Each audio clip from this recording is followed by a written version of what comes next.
चित्त से प्रेम से मिलकर वो वे करें, संतोष से सदा मेरे गावे गुण रमा करें।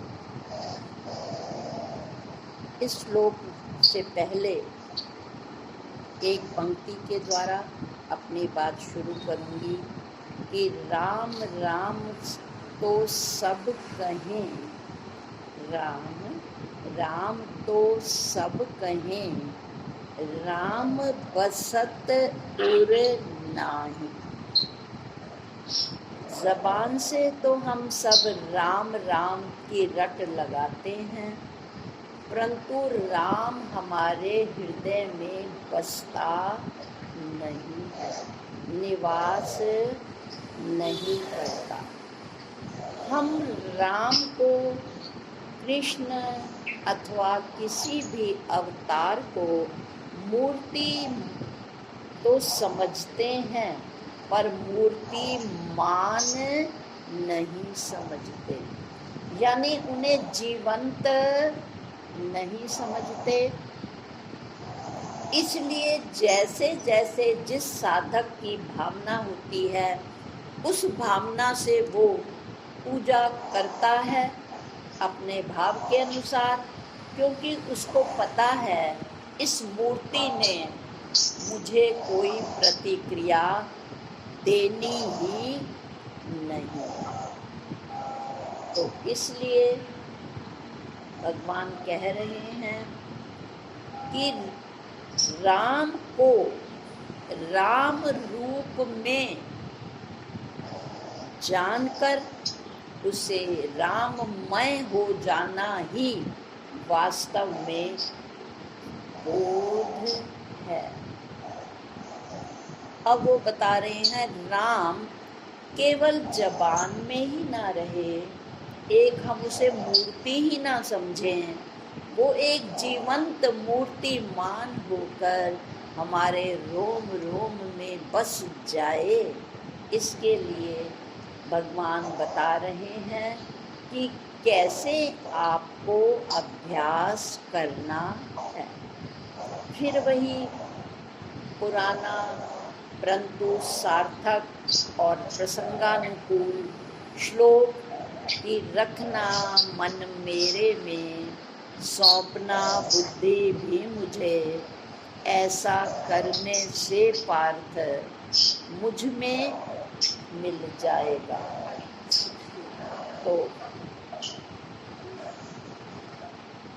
यदि हम उनसे मिलना चाहते हैं तो भगवान के कहे अनुसार हमें रखना मन मेरे में। मन कहो या चित्त कहो, कई बार हम कहते हैं ना आज मेरा चित्त बहुत उदास है, और कई बार कहते हैं आज मेरा मन बहुत उदास, कहीं लग नहीं रहा।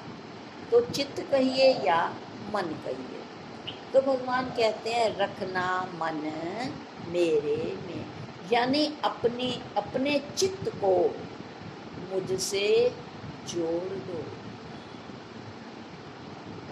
एक दूसरे श्लोक में भी उन्होंने कहा मन बुद्धि मुझे सौंपे, मत परायण हो रहे, ऐसे सदा समाधि में रहे योगी मनोजयी। फिर उसका क्या फल होगा? वो शांति मुक्ति की पावे, मिले मेरे स्वरूप में। और उसी बात को वो कह रहे हैं संतोष से सदा मेरे गावे गुण रमा करे। तो मेरे में कैसे रमेगा?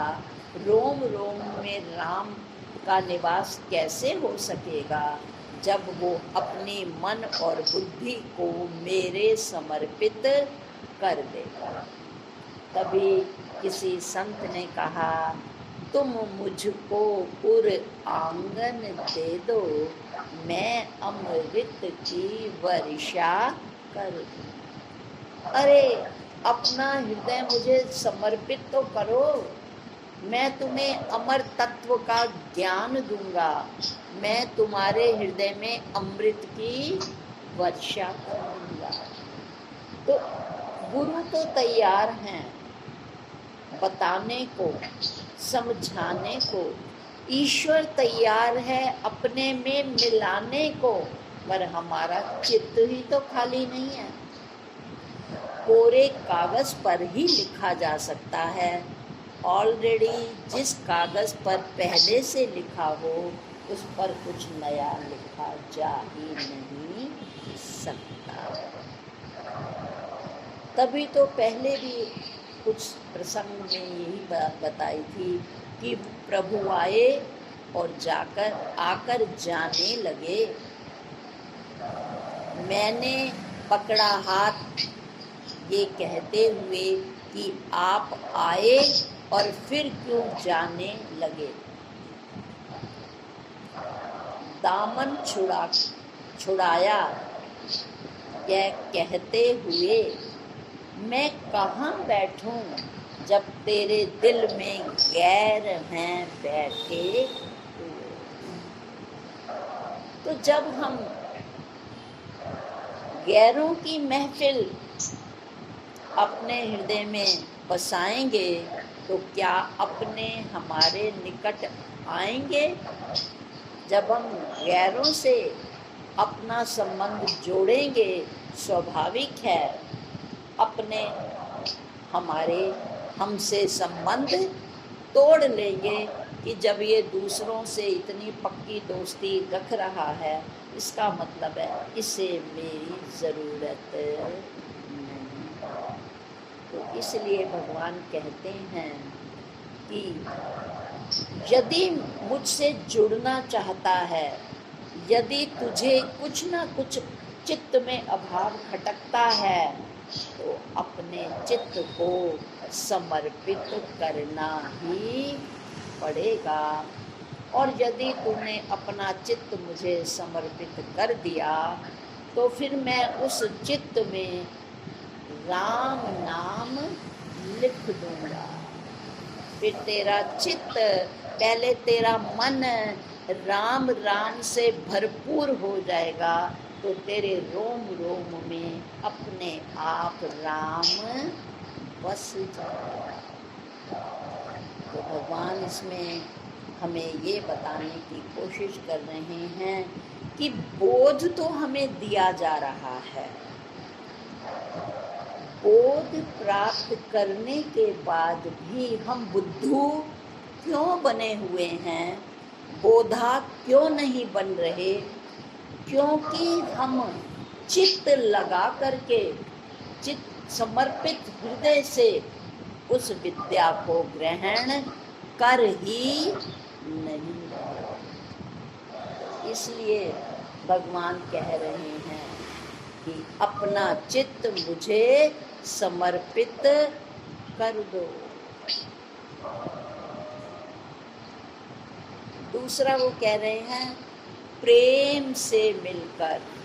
प्रेम एक अथाह लहराता समुद्र है, जो गहराई में भी है और तरंगों से सुशोभित भी होता है।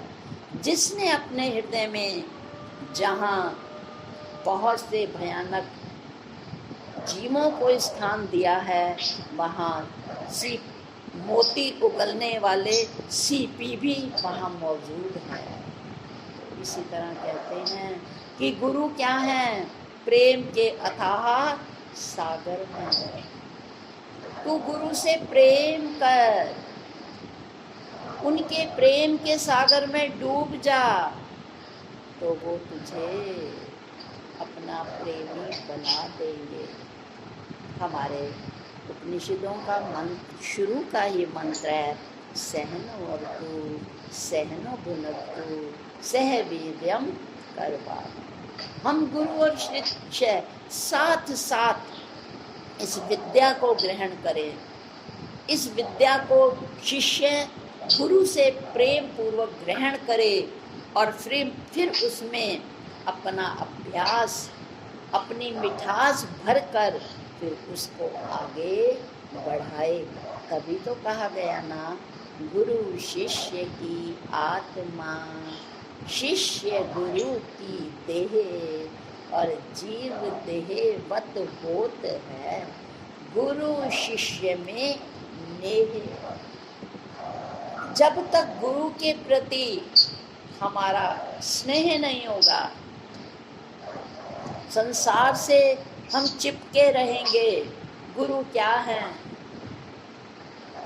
वो प्यार का सागर है।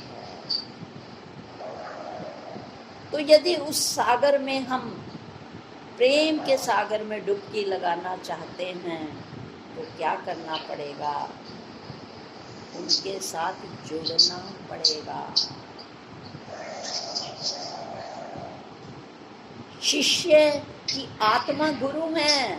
जो सच्चा शिष्य है वो समझता है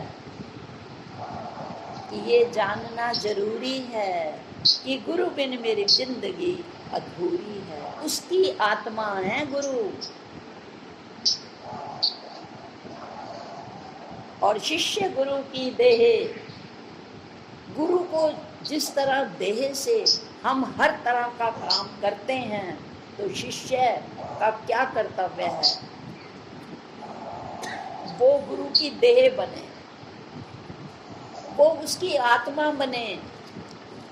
बिना आत्मा के शरीर निर्जीव होता है। उसी तरह गुरु के आत्मज्ञान के बगैर ये शरीर अधूरा है, और गुरु भी शिष्य के बगैर अधूरे हैं। शिष्य क्या है? गुरु की देह होता है। कैसे? जब गुरु अंतर में डूबते हैं शिष्य के कल्याण के लिए, वो अंदर से अथाह सूत्रों के मोती निकाल कर आते हैं और शिष्य को अनमोल खजाना देकर धन्य कर देते हैं। और जब इस गुरु इस क्रिया में लगे होते हैं तो वो देह की क्रियाओं को भूल जाते हैं। उस समय सच्चा शिष्य उनकी देह बनकर उनकी सेवा करता है और सारी उनकी क्रियाओं को पूरा करता है। सच्चा शिष्य वो त्रोटक की तरह ये नहीं देखता कि ये भी पढ़ने बैठ गया, ये भी पढ़ने बैठ गया। उसको इससे कोई मतलब नहीं होता। उसका एक ही उद्देश्य होता है कि मैं गुरु की देह हूँ, इनके देह के सब कार्य मुझे ही करने हैं। तो जब ऐसा प्रेम होता है, गुरु और शिष्य में अनन्य भाव होता है, तब अन्य अन्य भाव रहता ही नहीं। और जब ऐसा होता है तब बोध होगा। बिना गुरु को चित्त समर्पित किए हुए, बिना गुरु से अनन्य भाव रखे हुए ये विद्या बोध होता नहीं। मिल तो जाता है पर टिकता नहीं।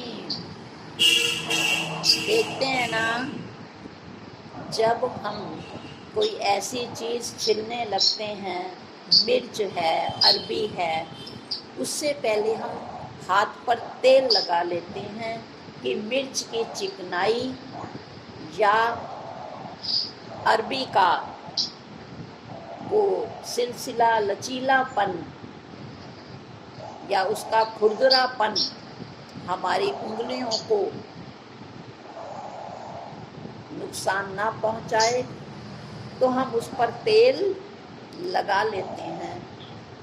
तो फिर वो चीज़ वहाँ टिकती नहीं है, फिसल जाती है। इसी तरह जब हम गुरु से अनन्य प्रेम करते हैं तो संसार का कोई भी भाव हो वहाँ टिकता नहीं है। शिष्य को केवल एक ही, सच्चे शिष्य को एक ही बात दिखती है, तू मेरे लिए, मैं तेरे लिए, फिर से अन्य अन्य नहीं दिखता, ये क्या करता है, ये क्या करता है, ये क्या करता है, नहीं, उसका संबंध केवल या तू हूँ मैं या मैं हूँ। तो इस श्लोक में भगवान हमें समझाने की कोशिश कर रहे हैं कि यदि बोध लेना है तो चित्त को समर्पित भी करना पड़ेगा।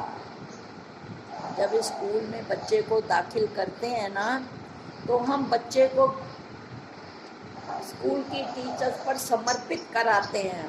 तब सोचते हैं मेरा छोटा बच्चा है, टीचर्स क्या करेंगी क्या नहीं करेंगी, सौंप आते हैं ना।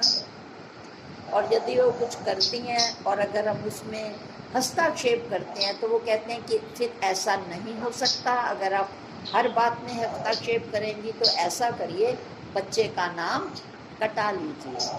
ठीक इसी तरह से यदि हम पूर्ण रूप से समर्पित नहीं होते और हम प्रेम नहीं करते तो हमें बोध तो मिल जाता है, बोध मिलते हुए भी वो हम बुद्धू रहते हैं, संसार का बाध होता ही नहीं। इसीलिए संत हमें कहते हैं कि जन्मों के जन्म गुजर जाते हैं ज्ञान लेते हुए। हम खुद ही एक दूसरे को कहते हैं सत्संग जाती है, फर्क तो है नहीं, सत्संग जाती हैं, फर्क तो है नहीं। हमने एक दूसरे को ये एक समझ लिया है माध्यम, परंतु लौटकर अपनी तरफ हम कभी नहीं देखते कि दूसरों को क्या देखती है, क्या तुझे फर्क है। इतना वर्ष से कभी आत्मनिरीक्षण किया, इतने वर्ष हो गए सुनते हुए, निकट रहते हुए, पर अभी बोध क्यों नहीं हो रहा? क्योंकि ना तो चित्त समर्पित है और प्रेम तो है ही नहीं। तो इसलिए भगवान को कहना पड़ा चित्त से, प्रेम से मिलकर, दोनों भावनाओं से मिलकर बोध वे करें। कौन? जो बोधा बनना चाहते हैं, जो बोधा बनना चाहते हैं और जो बुद्धू के बुद्धू रहना चाहते हैं, बोध लेकर भी टाइम पास करना चाहते हैं, जो कर रहे हैं और करना चाहते हैं, तो ठीक है। फिर आगे क्या कह रहे हैं? संतोष से सदा मेरे गावे गुण रमा करें। संतोष की बहुत छोटी सी परिभाषा दूंगी। यहाँ मैं संतोष का सांसारिक अर्थ नहीं बताऊंगी कि वस्तुओं से संतुष्ट हो जाना, मकान मिल गया तो संतुष्ट हो गए, ये मिल गया तो संतुष्ट हो गए, नहीं। यहाँ संतुष्ट का अर्थ आध्यात्मिकता के क्षेत्र से हम लेंगे तो संतुष्ट का छोटी सी परिभाषा है, जो प्राप्त है वो मुझे पर्याप्त है। जो कुछ मुझे ईश्वर ने दिया है वो बहुत दिया है। तो क्या संतोष? क्या कि प्रभु जिस रंग में रखे, जिस ढंग में रखे, जिस संग में रखे, तू जो भी दे, खुशी हो या गम, तेरे प्रेम की कसम है मंजूर हमें, तू जो भी दे। तो संतोष का अर्थ है तू मुझे चाहे जिस रंग में रंगे, तेरी मर्जी। कपड़ा मैंने, अंतःकरण का पट मैंने तुझे दे दिया है, तू जिस रंग में रंगे, तेरी मर्जी। तेरा भाना मीठा लगे। इसी संबंध में एक छोटी सी कहानी है कि सिख परंपरा में कोई भक्त थे, अनन्य भक्त अपने गुरु के, और जहाँ अनन्यता होती है वहाँ गुरु भी प्रेम करते हैं और गुरु भक्त भी उसको प्रेम करते हैं। पर कुछ ऐसे भी होते हैं जो थोड़ा ईर्ष्या का भाव रखते हैं। तो वही एक था जब गुरु उससे प्रेम करते थे, क्योंकि उसे भी अनन्य प्रेम था, तो वो भी उससे उतना ही प्रेम करते थे। तो एक शिष्य के मन में हमेशा रहता था कि गुरुदेव जो हैं ये फर्क रखते हैं, और बिन आंखें सब कुछ जानता, गुरुदेव तो जान ही जाते हैं। एक अवसर ढूंढ रहे थे गुरुदेव, उसको ये दिखाने का कि मैं इस भक्त को प्रेम क्यों करता हूँ। और संत की जो इच्छा होती है वो तो प्रबल होती है। वैसा समय आ ही गया। उस भक्त के, प्रिय भक्त के घर में शादी का अवसर था।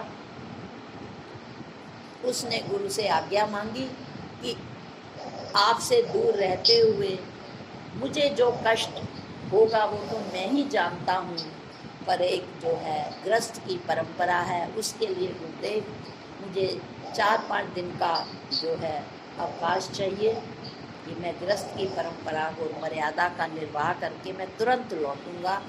उन्होंने कहा हाँ बिल्कुल, मैं ये मानता हूँ, पर इससे पहले कि तुम जाओ मुझे तुमसे कुछ बात करनी है। वो अकेले में ले गए, उसको सारा समझा दिया कि शादी के बाद कौन कौन सी घटना घटित होनी है, और तुम अपने अंतःकरण को अभी से संभाल लो, समर्पित कर दो गुरु को। उन्होंने उसे सब समझा दिया। उसने गुरु के प्रणाम किया, शक्ति देने की प्रार्थना की कि गुरुदेव अगर आप शक्ति और सामर्थ्य देंगे तो मैं इस घटना से भी उबर जाऊंगा। मुझे आपकी केवल कृपा दृष्टि चाहिए, आपकी सामर्थ्य चाहिए। और प्रणाम करके वो चला गया। शादी का दिन था। गुरुदेव ने उसी शिष्य को जो उससे थोड़ी डाहा करता था उसको भेजा कि जा, कोई ना कोई आश्रम से प्रतिनिधि के रूप में जाना ही चाहिए। तो मैं चाहता हूँ कि इस बार तुम आश्रम की तरफ से वहाँ शादी में सम्मिलित हो। वो गुरु आज्ञा के अनुसार उनके गांव में गया। वो इधर उधर देखता रहा, उन्हें वो भक्त कहीं मिले नहीं। उन्होंने किसी से पूछा तो उन्होंने कहा पता नहीं, सुबह तो इधर उधर थे, अब काफ़ी समय से देखा नहीं, किसी और से पूछ लो। तो किसी निकट संबंधी ने बताया कि ऐसा है कि आप जरा उन्हें अंदर जो कमरा है उसके अंदर एक और स्टोर है, आप वहाँ देखना, वहाँ शादी का आवश्यक सामान पड़ा है, हो सकता है वो उस सामान को निकालने में व्यस्त हो। उसने वैसा ही किया। उसने दरवाज़ा खटखटाया, दरवाज़ा खोला, वो प्रसन्न हो गया। उसने अपने गुरु भाई को हृदय से लगाया। उसने कहा तुमने बहुत अच्छा किया, संकट की इस घड़ी में कोई मेरा गुरु भाई तो मेरे साथ खड़ा है। वो कहता है संकट की घड़ी में, ये तो प्रसन्नता की घड़ी है। एकदम वो चौंक गया। उसने कहा हो, मैं तो भूल गया, पर भाई दुख के साथ सुख भी होता है, ये संसार द्वंदात्मक है। तो उसने देखा कि वो सफ़ेद सा एक कपड़े को सिल रहा था, एक तरफ घड़ा पड़ा था, कुछ जौ और कोई सामान भी पड़ा था। उसने कहा भैया ये तो मुझे कोई शादी का सामान नहीं लग रहा, ये सब क्या है? उसने कहा कि ये सब गुरु की कृपा है, जो कुछ घटने वाला है मेरे गुरुदेव ने मुझे पहले से ही समझा दिया है और अब मैं उसकी तैयारी कर रहा हूँ। वो कहता है मैं गुरु भाई हूँ, क्या तुम अपने दिल की बात मुझसे शेयर नहीं करोगे? उन्होंने कहा अवश्य करूँगा।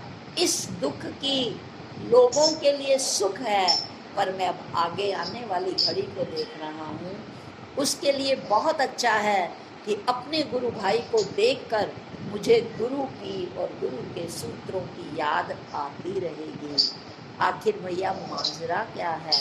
कहते हैं संत का कहा बिन था ना जाए। मेरे संत ने कह दिया है जैसे आएगी, थोड़े समय के बाद कोई ऐसा कारण घटित होगा कि तुम्हारे पुत्र की मृत्यु हो जाएगी।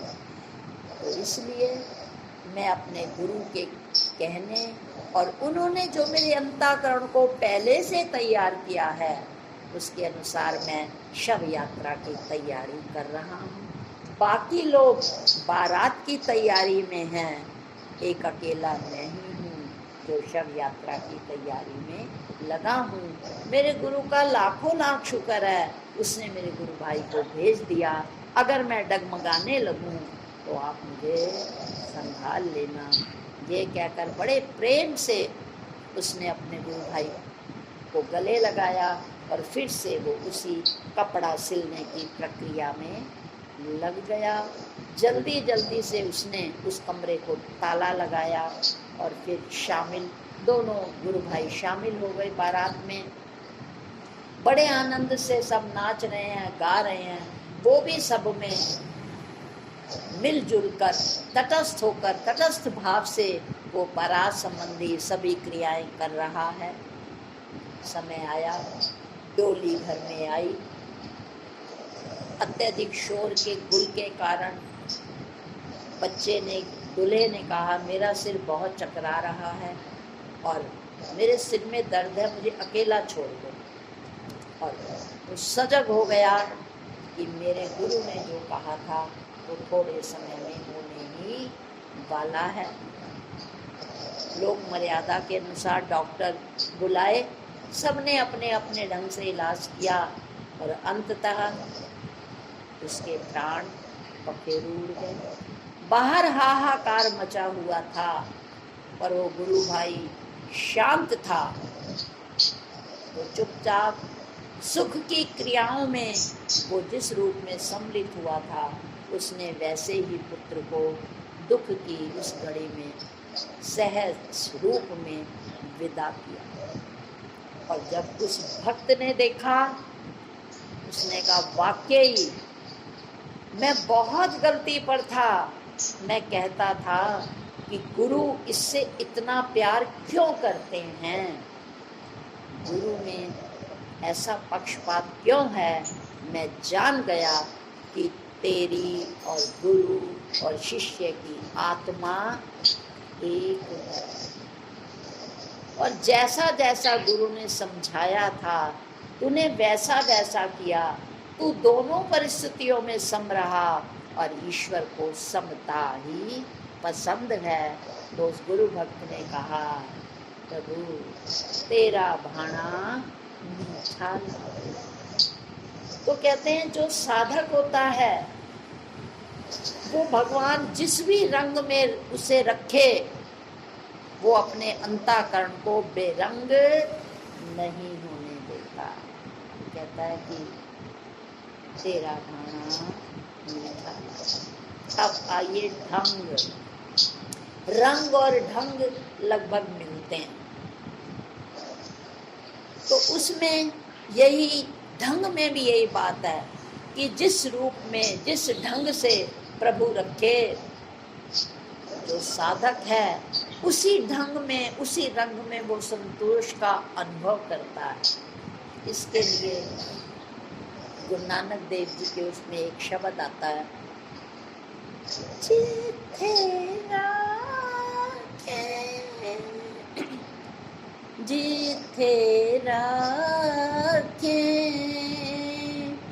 बैकुंठ की थाई तेरा जोर गोपाला जीयो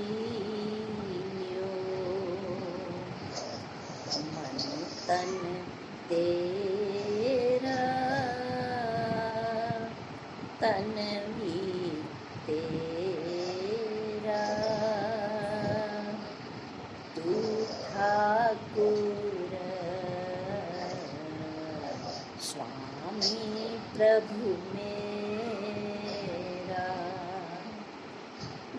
क्या करता है, जैसा जैसा स्वामी कहता है गुलाम वैसी वैसी आज्ञा का पालन करता है। इसी तरह जो भगवान का गुलाम हो गया उसी की लगाम गुरु पकड़ते हैं। जो गुरु का गुलाम हो जाता है उसकी लगाम फिर गुरु खुद पकड़ते हैं। तीसरा है संतोष का क्या, संग। मुझे जैसा भी संग मिला, मुझे जैसे भी परिवार के सदस्य मिले, ये सब मेरे कर्मों का फल है। वो उनके संग रहकर उनको दोष नहीं देता। वो कहता है मुझे ईश्वर ने जो संग दिया ये ईश्वर की गलती नहीं है, ये मेरे कर्मों का फल है। अच्छा प्रभु, तूने जैसा भी संग दिया पर इस संग का रंग मेरे हृदय पे ना चढ़े, मैं असंग रहूं प्रभु। किसकी तरह? नरसिंह मेहता की तरह। नरसिंह मेहता की पत्नी उनके बहुत अनुकूल थी, वो उनकी भक्ति में साधक थी। तो उन्होंने प्रभु से कहा, प्रभु मैं किन शब्दों में तेरा धन्यवाद करूं, तूने मुझे ऐसी सहधर्मिणी दी है जो मेरे इस भक्ति के कार्य में मेरा पूरा पूरा सहयोग देती है, जिससे मैं निर्बाध रूप से तेरे से जुड़ पाता हूँ। हे ईश्वर, तेरा लाख लाख धन्यवाद है। दूसरी तरफ टेऊ महाराज जी की पत्नी का स्वभाव थोड़ा कुछ और था, तो उन्होंने भी कभी ईश्वर से शिकायत या शिकवा नहीं किया। कहा ईश्वर तेरा धन्यवाद है। अगर मेरी पत्नी मेरे स्वभाव के विपरीत ना होती और वो विपरीत आचरण ना करती तो मेरे मन को ठोकर ना लगती, और हो सकता है कि मैं तेरे प्रेम में ना लगकर उसके प्रेम में हो जाता। तेरा धन्यवाद है, तूने बिल्कुल ठीक किया कि कहीं ये बहक ना जाए संसारिक प्रेम से, इसलिए तूने मुझे प्रतिकूल पत्नी दी है। तो ये होता है संग। जैसा भी तूने संग दिया तेरा धन्यवाद है, तेरा तू मेरा कल्याण चाहता है। तो संतोष शब्द का यही अर्थ है कि जैसी परिस्थिति दी है, जो वस्तु दी है, जो पदार्थ दिए हैं, जैसे संबंध दिए हैं प्रभु, उसमें है मेरा कल्याण। मेरी मर्जी मत करना, मैं मूर्ख नादान, तेरी मर्जी में ही है प्रभु मेरा कल्याण। तो यहाँ संतोष का अर्थ है कि प्रभु जिस रंग में रखता है रंग जाओ, जिस ढंग में वो हमें जिस ढंग से चलाना चाहता है उस ढंग से चलो, और जो हमें वो संग देता है उस संग के रंग में न रंग कर हम असंग रहें, इसका नाम होता है संतोष। अब है गामे गुण रमा करे। रमा करे का मतलब है रमण करता है। हर समय सच्चा साधक जब गुरु से बोध ले लेता है तो उस बोध के सहारे से वो हर समय अपना जीवन राममय कर लेता है, काममय नहीं। यानी कामनाएं और सारा दिन घरों के काम में डूब नहीं रहता, काम में डूबता हुआ भी उसका हृदय राम में ही रहता है। कैसे? विचार करते हैं। कबीरदास जी की माँ ने, कबीरदास जी की पत्नी ने एक बार कहा कि बुनते बुनते आप इतने लीन हो जाते हो कि कपड़ा बुनना छोड़ देते हो और फिर काम अधूरा रह जाता है।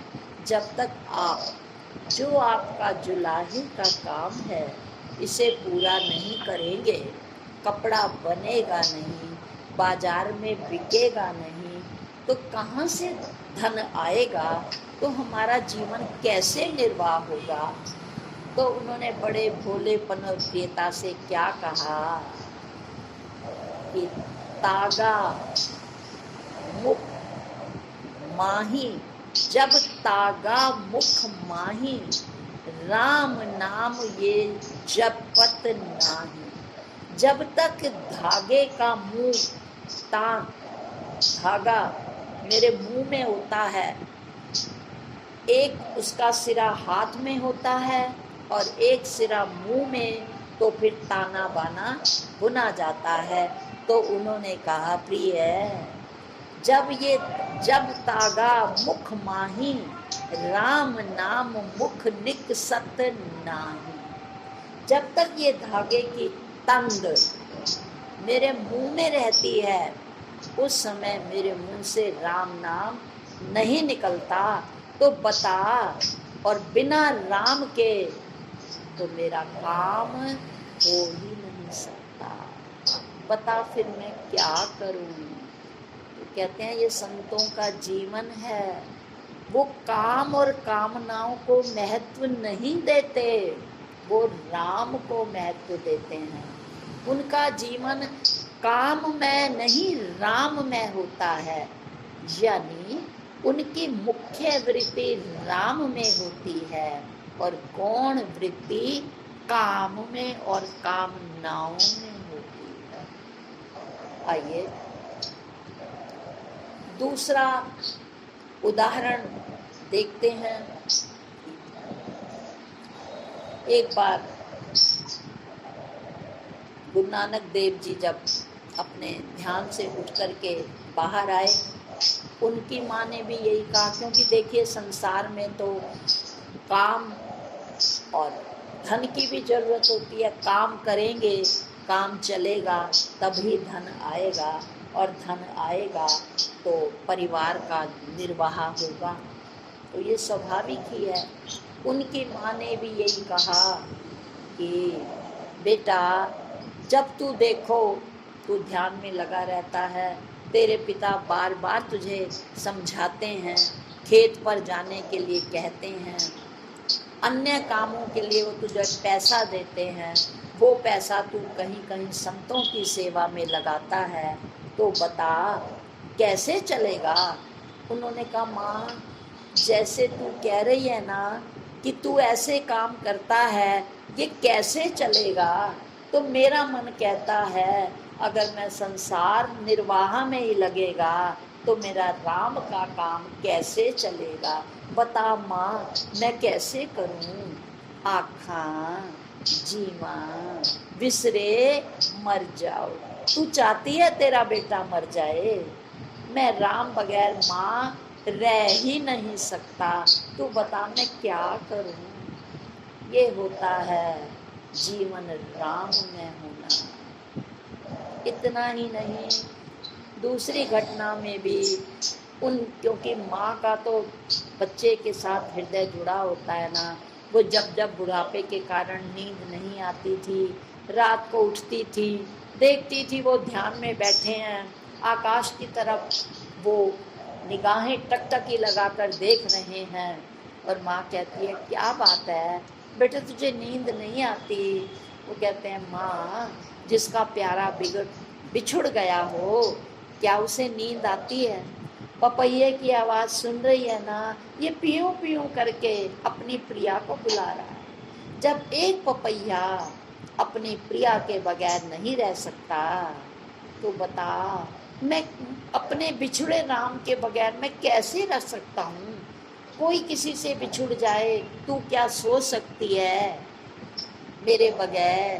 परिवारजनों का कोई व्यक्ति बिछुड़ जाए, क्या तुझे नींद आएगी? तू मुझे बता। तो मेरा तो राम सब कुछ है। तो जब मेरा राम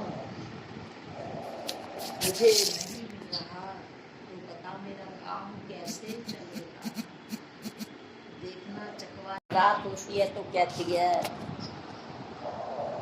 रैन भई दिन बीत्या, दीनी चकवी रोए, चल चकवा उस देश में, जहाँ रैन दिवस नहीं होए। यही बात आज भगवान हमें बताना चाह रहे हैं कि अरे सुबह होती है, शाम होती है, जिंदगी बस तमाम होती है, कामों में अपनी जिंदगी तमाम कर रहा है। अरे राम की तरफ कब आएगा? इतना बोध होने के बाद भी लगता है तू बुद्धू ही रहा। क्यों बुद्धू ही रहा? क्योंकि अभी तेरी बुद्धि संसाराकार बनती है, अभी तेरी बुद्धि कामाकार बनती है। अगर तेरी बुद्धि रामाकार बन ही नहीं रही तो इसका मतलब है तुझे बोध नहीं हुआ, तू बुद्धू का बुद्धू रहा। तो क्या कह रहे हैं? इसलिए तो जब किसी को कहा जाता है आप भजन बोलो, आप कोई उनके लिए शब्द बोलो, आज आप ही कुछ कहो, तो क्यों नहीं निकलता? क्योंकि भरा हुआ हो तो कुछ निकले। अगर कैसेट में कुछ भरा ही नहीं, एक तरफ तो कैसेट चल रही है, दूसरी कैसेट खाली ही नहीं है, तो वो भरी कैसेट तो चल रही है, पर जिस कैसेट में भरना है उसमें पहले से ही कुछ और भरा है, तो क्या वो सेट होगा? कभी नहीं होगा। तो भगवान कहते हैं इतना वर्षों से हम इस तरफ लगे हुए हैं, भगवान जानते हैं, नारायण नर की नबस को जानते हैं, वो कहते हैं क्यों नहीं इधर लग रहा? तो आज वो हमें कह रहे हैं, फिर तुम्हें कहना नहीं पड़ेगा, नचण वाले दे पब ना रहंदे। जिन्हें नाचना आता है ना वो रुक नहीं सकते, जिनको गाना आता है ना वो गाए बगैर रुक नहीं सकते, जिनको बजाना आता है उनकी थाप खाली मेज पर भी पड़ जाती है। तो इसका मतलब है कि श्रोताओं के रंग ढंग और उनका जो सत्संगियों का संग होना चाहिए वो ठीक नहीं है। निपट गए आपस में मिलकर मोटे पतले तार, और इसीलिए जीवन वीणा की ठीक नहीं झनकार। इतना सुनने के बाद भी अगर हमारा चित्त अभी गुरु के प्रति प्रेम से आह्लादित नहीं होता, हमारे चित्त में कोई समर्पण की भावना ही नहीं है, सिर्फ श्रवण, चाहे सामने सुन लें कोई फर्क नहीं पड़ता, और अगर सामने नहीं सुनते पीछे सुन लें कोई फर्क नहीं, अलबत्ता हमें तो सुनने को मिल रहा है ना, क्या फर्क पड़ता है अगर सामने सुनने को नहीं मिल रहा। ये छोटी छोटी बातें कहते हैं जो हमारे जीवन में रंग भरती हैं। क्यों है हमारा जीवन बदरंग? कि केवल सुनने पर बैठा है जीव, ये मन थोड़ी देर सुन लेता है,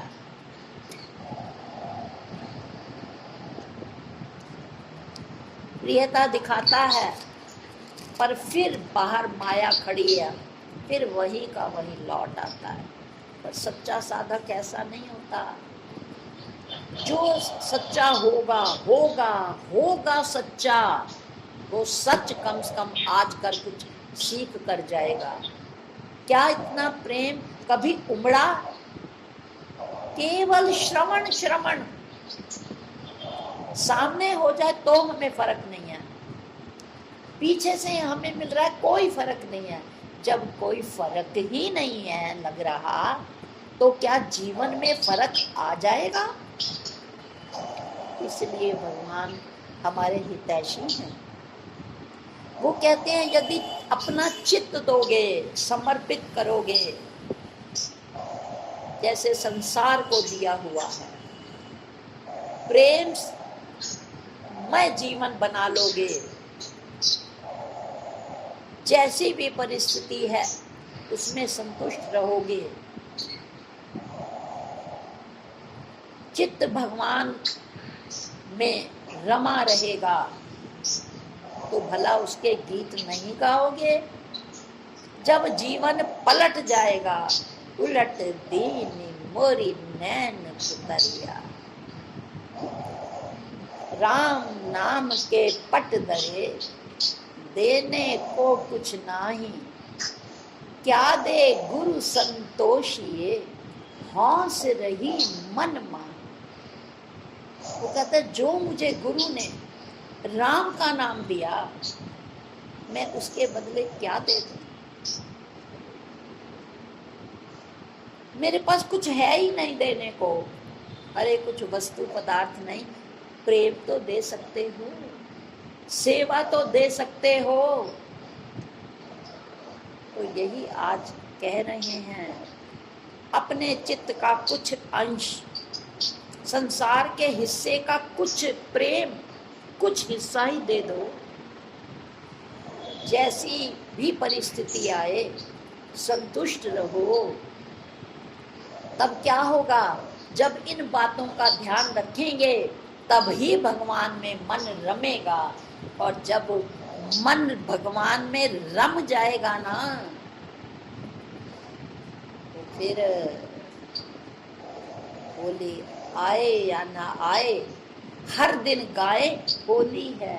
फिर गुरु के गीत के अलावा कुछ नहीं होगा, गुरु की मेहर के अलावा फिर संसार नहीं गाओगे, गुरु के प्रेम के बगैर फिर संसार की बातें नहीं करोगे बैठ बैठ करके। फिर गुरु के मोबाइल पर भी संतों के अलावा कुछ फालतू वालतू ज्यादा समय नहीं देखोगे। आज के श्लोक में वो कह रहे हैं, बाद में आया है, चित्त से प्रेम से मिलकर बोध जो करे, जो ऐसा करता है और क्या करता है, संतोष में रहता है। जब वो ये बातें कर लेता है ना, तो उसका मन राममय हो जाता है। और जब राममय मन हो जाता है, तब वो गुरु का गान किए बगैर थकता नहीं है। उसका एक ही काम होता है, उसे जहाँ भी मौका आए वो अपने गुरु की बात करता है। वो बैठकर संसार की बातें नहीं करता, वो मौका ढूंढता है, मैं अपने गुरु की के सूत्र किसी तक पहुंचा दूं। केवल एक साधिका है सत्संग में, जो हर जगह कहीं भी जाती है ना, गुरु के प्रेम के मोती लुटा कर आती है और लौट कर उसे प्रेम मिलता है, सिर्फ एक। तो आज के श्लोक में हम क्या करें? वो कहते हैं गाए बिना रह सकोगे? अरे जिनके जब जीवन में परिवर्तन आ जाता है ना, तो उनका, अगर एक डॉक्टर से भी हमारी एक साधारण सी बीमारी भी ठीक हो जाती है ना, हम जब भी कोई बीमारी की बात करता है तो कहता है एक बार मेरा कहा मान ले, उस डॉक्टर के पास चली जा।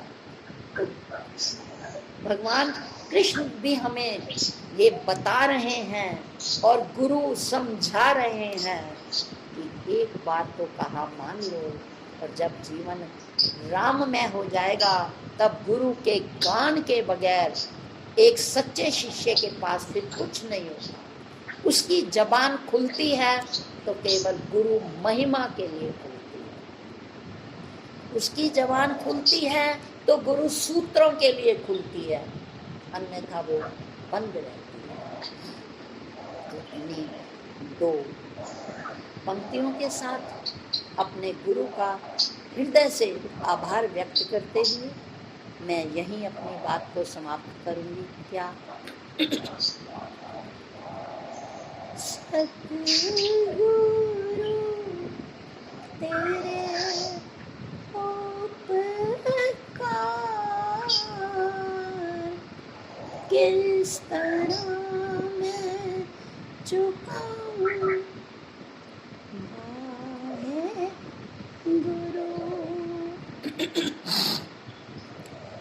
तूने दिया ब्रह्म विद्या का दान, दूर किया मन का अज्ञान, तेरे जैसा मीत मिले ना मिला है सतगुरु तेरे उपकार किस तरह मैं भुलाऊं वाहे गुरु।